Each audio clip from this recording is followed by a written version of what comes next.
This is part 16 of the truth and history of the corruption within the United States. In my last video, I was discussing how the American school system, which was founded by John D. Rockefeller, makes sure that the average American does not grow up to be a free thinker, and how mainstream media, which is really only controlled by about 3 companies, basically all runs by the same script to keep you and me distracted from the real truth.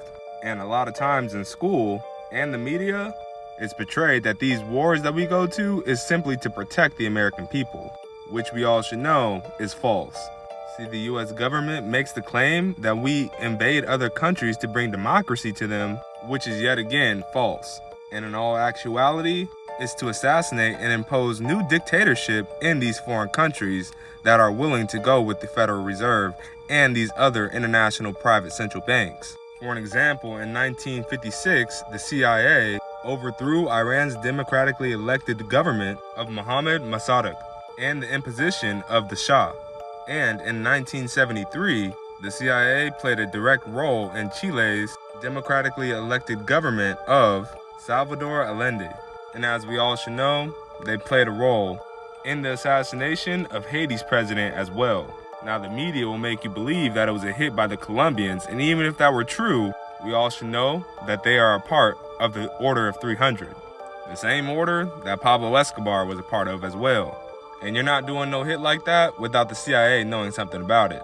See, the United States government, its presidents, and the school system use these different media outlets to convince the public or the American people that they are saving these countries from oppressive leaders, revenge for 9/11, or they flat out tell us that they are saving us from weapons of mass destruction.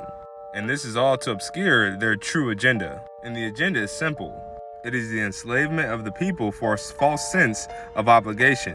And that obligation is false because the private central banks, by design, creates more debt than it actually does money. See, private central banking is not science, it's a religion. A set of arbitrary rules created to benefit the priesthood, basically meaning the owners of these private central banks.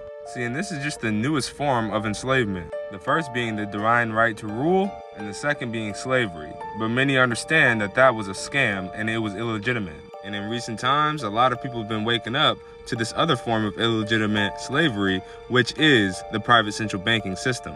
See, and it's vitally important to understand that these central banking systems are not for the people. And behind all these millions of deaths and this insane amount of corruption, there's a secret deal made with all of these presidents that get into office.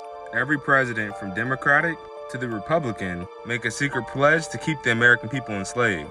Part 17 is coming.